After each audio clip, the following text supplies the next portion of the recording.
अस्सलाम वालेकुम। मेरा नाम कदस भाई।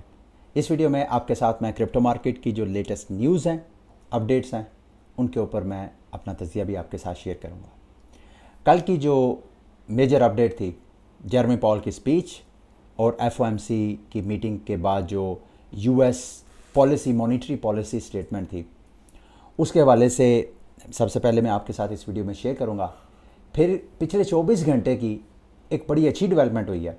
उस डेवलपमेंट के बाद मार्केट बजाय इसके कि वो पंप करे, इस वक्त जब मैं वीडियो रिकॉर्ड कर रहा हूँ बीटीसी जो है वो डंप कर रहा है। इसके ऊपर थोड़ा सा टॉक करेंगे और क्रिप्टो मार्केट की कुछ और अपडेट्स हैं वो मैं आपके साथ शेयर करूँगा। सबसे पहले स्क्रीन पर नज़र डालें तो कल जब जेरेमी पॉल की स्पीच थी, स्पीच के दौरान बीटीसी की प्राइस डंप नहीं की। बीटीसी की प्राइस बल्कि उसके बाद दोबारा 27,000 के ऊपर ही ट्रेड हो रही थी। जैसे मैंने आपको बताया कि कल अमेरिका जो अपना इंटरेस्ट रेट नहीं बढ़ाएगा, 99% चांसेस थे, एग्जैक्टली ऐसे ही हुआ। लेकिन जेरेमी पॉल की स्पीच के दौरान जब प्रेशर हुआ, यानी प्रेस कॉन्फ्रेंस हो रही थी, अपनी वो स्पीच कर रहे थे, इस दौरान राइटर्स के रिपोर्टर ने क्वेश्चन किया जेरेमी पॉल से आइंदा की पॉलिसी स्टेटमेंट को जानने के लिए कि क्या यूएस फेडरेशन जो है वो सॉफ्ट लैंडिंग करेगी। मैं कोई इकोनॉमिस्ट तो नहीं हूँ, लेकिन जितना मैं इस मार्केट को स्टडी कर रहा हूँ, अमेरिकी इकोनॉमी को जितना मैं स्टडी करता हूँ रोज़ और आपके साथ शेयर करता हूँ, कोई थोड़ी सी मेरी अंडरस्टैंडिंग डेवलप हो गई। सॉफ्ट लैंडिंग का मतलब ये है कि फॉर एग्जांपल एक जहाज़ जो है वो क्रैश हो रहा है, क्राइसिस में है, तो वो इस तरीके से सॉफ्ट लैंडिंग हो के जानो माल जो है वो महफूज हो जाए। अब चूँकि ये इकोनॉमी से रेलिवेंट ये बात है, तो अमेरिका जो है वो महंगाई इस वक्त, इन्फ्लेशन, महंगाई, अमेरिका में एक क्राइसिस है, इकोनॉमिक क्राइसिस। उसको काउंटर करने के लिए अमेरिका जो पॉलिसी ले रहा है उसके इकोनॉमी के ऊपर इम्पैक्ट होने थे। अमेरिका की जो यूएस फेडरेशन है उसकी पहले स्टेटमेंट ये थी कि वो इस तरीके से महंगाई को कंट्रोल करेंगे कि अमेरिकी इकोनॉमी रिसेशन में नहीं जाएगी। ये ज़रा गौर से सुनिएगा, क्योंकि इसका ताल्लुक सिर्फ अमेरिका और क्रिप्टो मार्केट के साथ नहीं है। आने वाले वक्तों में इसका इम्पैक्ट हम सब की दुनिया में हर जो जी रू है उसके ऊपर इम्पैक्ट होगा, ये जो डेवलपमेंट्स हो रही है अमेरिका में। तो अभी जो स्टेटमेंट जेरेमी पॉल की चेंज हुई है, जिस पे सारे सोशल मीडिया पे गुफ्तगू हो रही है, राइटर के रिपोर्टर ने क्वेश्चन किया, उसको टोका जेरेमी पॉल ने, और जेरेमी पॉल ने क्या कहा कि soft landing is not his baseline expectations. यानी अब अमेरिकी जो रेगुलेटर्स हैं उनकी नज़र में सॉफ्ट लैंडिंग जो है वो मैटर नहीं करता। अब उन्होंने हर हाल में महंगाई को कंट्रोल करना है, बेशक उससे अमेरिकी इकोनॉमी रिसेशन में क्यों ना चले जाए। रिसेशन वो उस इकोनॉमिक सिचुएशन को बोलते हैं, उर्दू में इसका जो वर्ड है वो कसाद बाजारी बोलते हैं, जिसमें इकोनॉमी बिल्कुल स्लो डाउन हो जाती है, लोग बेरोज़गार होना शुरू हो जाते हैं, बिल्कुल एकदम इकोनॉमी जो है वो स्लो हो जाती है। ये वर्स्ट सिचुएशन होती है, इसमें खुदकुशियाँ और पता नहीं क्या क्या कुछ आप मिला लें। अब ये बड़ी ख़तरनाक बात है। मैं जितना थोड़ा बहुत इसको स्टडी किया है, इसमें यह है कि कुछ एक्सपर्ट्स कह रहे हैं कि ये रिसेशन जो है फ़ौरन अमेरिका रिसेशन में नहीं जाएगा। रिसेशन में जाने से पहले अमेरिका अच्छी खासी जो उनके एक्सपर्ट्स हैं, जो रेगुलेटर्स हैं, जो उनके फाइनेंस में बैठे हुए ब्यूरोक्रेट्स हैं, वो हतुल इम्कान कोशिश करेंगे कि रिसेशन से बचा जाए। देर सवेर एक्सपर्ट्स का मानना यह है कि एटलीस्ट 2027 तक एंड मुमकिन है अमेरिका रिसेशन में चले जाए। उसकी मैं वजूहत आपको भी बताता हूँ। इसका मतलब यह है कि 2027 तक अमेरिकी इकॉनमी स्लो डाउन रहेगी। अगर अमेरिकी इकॉनमी स्लो डाउन रहेगी तो ये जो क्रिप्टो मार्केट है इसका क्या बनेगा, क्योंकि यहाँ पे नया पैसा आएगा तो मार्केट में बूम होगा। लेकिन अमेरिकी इकॉनमी जो स्लो हो रही है उसका हमारी ज़िंदगियों के साथ ताल्लुक़ नहीं है। हमारी ज़िंदगी के साथ किस चीज़ का ताल्लुक़ है, ये अगर आप स्क्रीन पर नज़र डालें तो इस वक्त ये अमेरिका का जो कर्ज़ है उससे मुतल्लिक़ ये कैलकुलेटर है। इस यहाँ पे अगर आप देखें तो इस वक्त अमेरिकी जो कर्ज़ा है वो 33 ट्रिलियन है, यानी 33,000 अरब डॉलर का अमेरिका ने पूरी दुनिया का कर्ज़ा देना। और जो जीडीपी है अमेरिका की वो तकरीबन 26 इशारिया यानी 27,000 अरब डॉलर टोटल जीडीपी है अमेरिका का।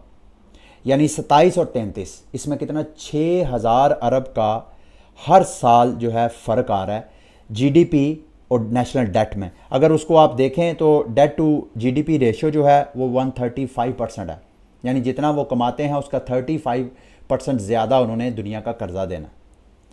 अब इसमें कंसर्न क्या है? अगर अमेरिका इस वक्त सिचुएशन को किस तरीके से मैनेज कर रहा है कि हर साल तकरीबन कोई 400-500 अरब डॉलर अमेरिका ने सिर्फ और सिर्फ इस 33,000 अरब डॉलर के कर्जे के ऊपर सिर्फ सूद की पेमेंट्स देनी होती हैं। और अमेरिका सूद की पेमेंट्स कैसे कर रहा है? अमेरिका ये कर्जा दुनिया को फ़िलहाल कैसे वापस कर रहा है? मज़ीद पैसा प्रिंट करके, मज़ीद उधार लेके, या वो यूएस यानी बॉन्ड्स के ज़रिए या मज़ीद पैसा छाप के। इन आइदर वे अमेरिका अपने आप को ये जो डेट है उसकी दलदल में फंसाता जा रहा है और इसमें रिकवरी के कोई चांसेस नहीं है। अब इसमें सारी दुनिया को क्या कंसर्न है? ओबियसली बीइंग अ इन्वेस्टर भी हमें कंसर्न है। और इसका इम्पैक्ट सारी दुनिया पे क्यों आएगा? क्योंकि सारी दुनिया जो है अमेरिका के बॉन्ड्स, अमेरिका के डॉलर खरीद के बैठी हुई। दुनिया में तमाम मालदार लोग, दुनिया के तमाम मालदार इदारे, इवन सॉवरन स्टेट्स, वो सब डॉलर या यूएस ट्रेजरी बिल्स वगैरह बाय करके बैठे हुए हैं।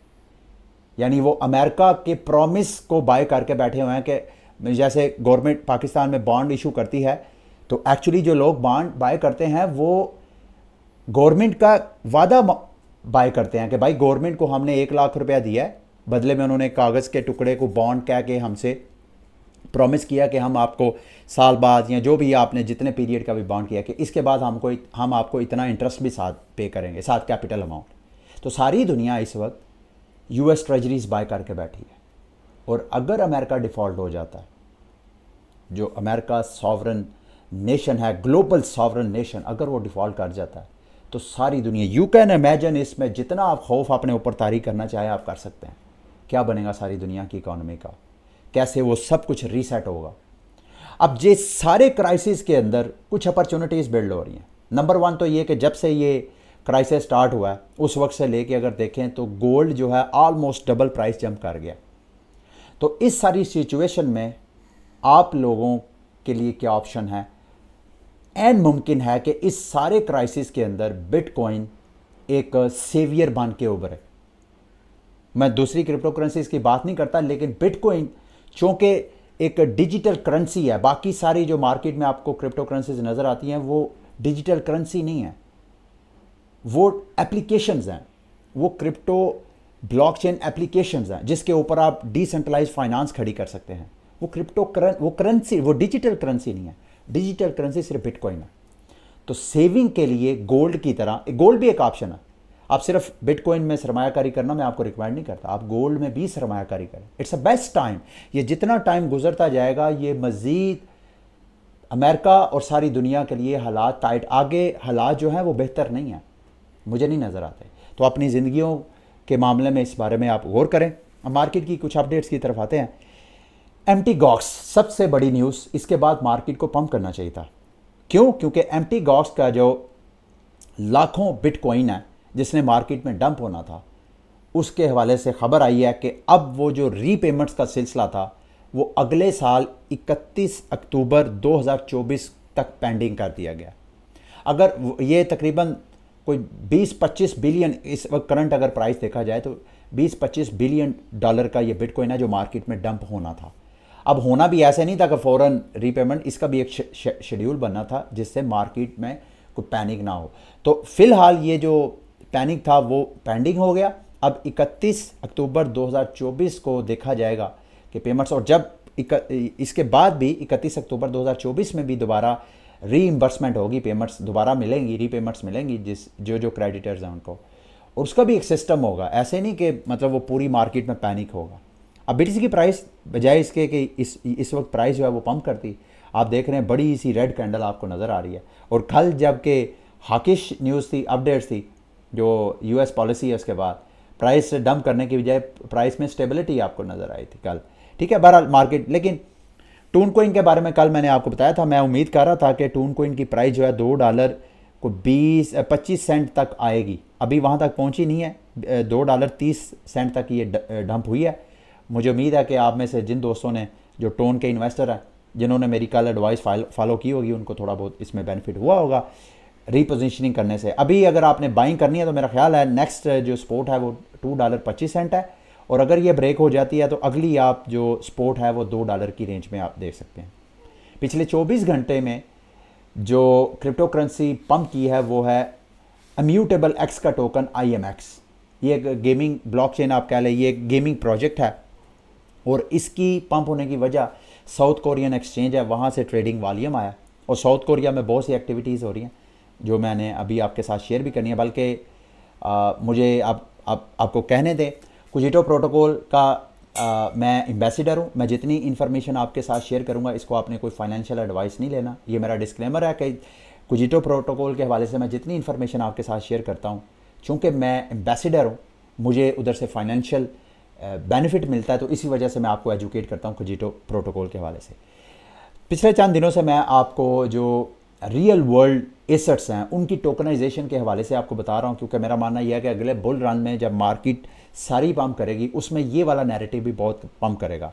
तो उसमें जहाँ दीगर बहुत से प्रोजेक्ट्स और प्रोटोकॉल का पोटेंशियल है, वहाँ मेरा मानना यह है कि आपको कुजिटो प्रोटोकॉल को भी अच्छी तरह स्टडी करना चाहिए, क्योंकि कुजिटो प्रोटोकॉल ये जो अभी उधर टोकन 2049 की सिंगापुर में ये कॉन्फ्रेंस हुई है, वहाँ पे कुजिटो प्रोटोकॉल ने टोकनाइजेशन के हवाले से अपनी प्रपोजल्स पेश किए हैं, और कुजिटो प्रोटोकॉल भी एक इमर्जिंग यूँ समझ लें कि प्रोटोकॉल बन सकता है जो कि टोकनाइजेशन में एक लीडिंग प्रोजेक्ट जो है वो बने। तो इस वक्त कुजिटो प्रोटोकॉल के जो टोकन्स हैं, कॉइन्स हैं, अगर आप उनमें सरमायाकारी करते हैं बेयर मार्केट में, तो अगर बुल मार्केट में ये प्रोजेक्ट डेवलप होता है तो आपको अच्छा खासा रिवॉर्ड मिल सकता है।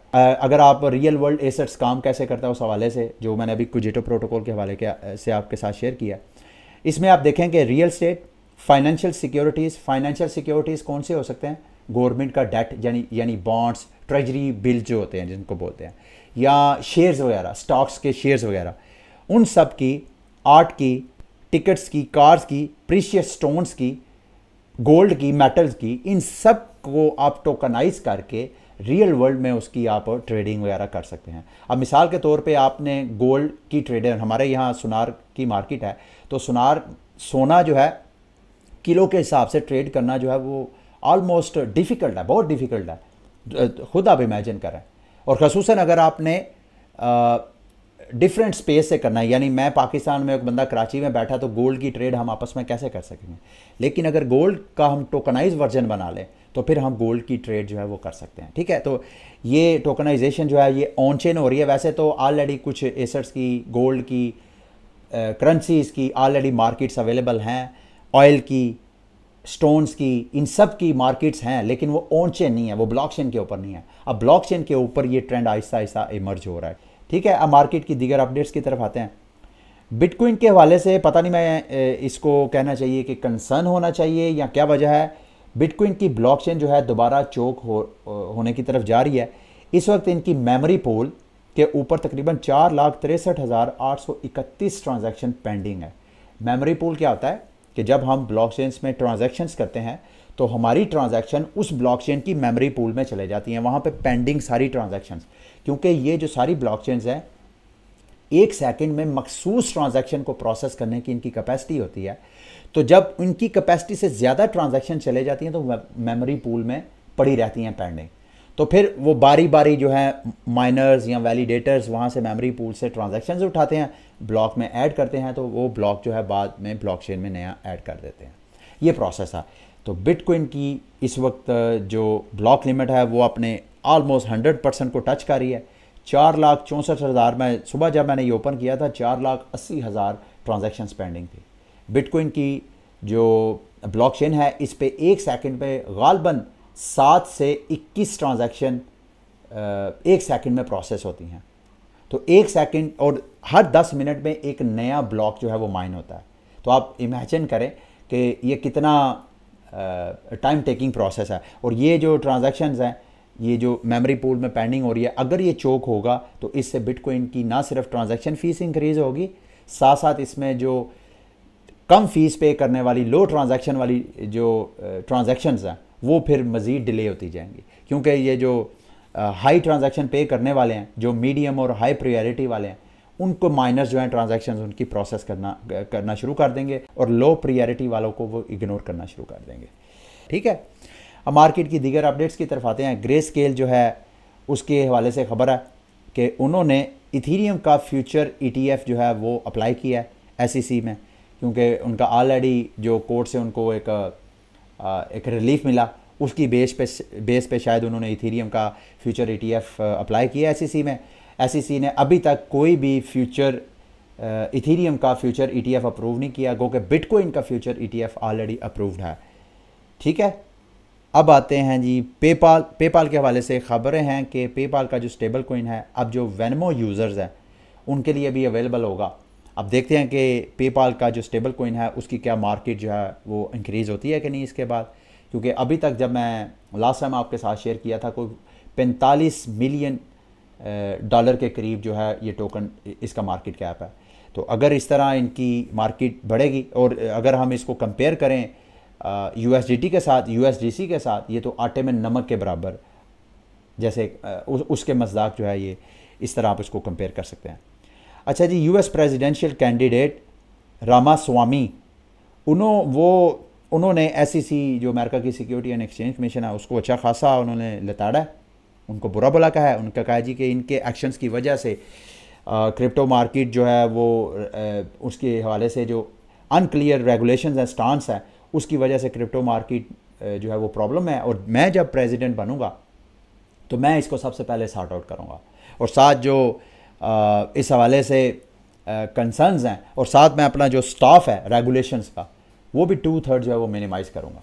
ठीक है, ये मेरी नज़र में एक बड़ी न्यूज़ है, क्योंकि मैं ऑलरेडी आपको बताया कि एक्सपर्ट्स का मानना यह है कि US इलेक्शन के बाद भी क्रिप्टो मार्केट अमेरिका में शायद दोबारा ग्रो करे, और इसका लेट्स सी कि किस तरह के नताइज आते हैं और उसका मार्केट पे क्या इम्पैक्ट होगा फ्यूचर में।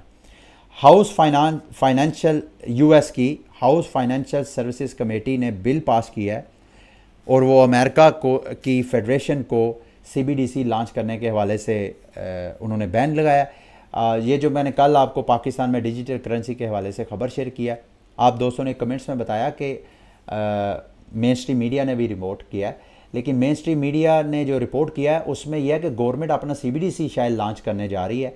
ये नहीं कि कोई और डिजिटल करेंसी या क्रिप्टो मार्केट को कोई रेगुलेट करेगी, बिटकॉइन और या एक्सचेंजेस वगैरह यहाँ पे जो काम कर रही है, इस हवाले से कोई अपडेट नहीं है। ठीक है, एप्पल एक्सप्लोर कर रहा है जी launching build in stock trading on iPhone।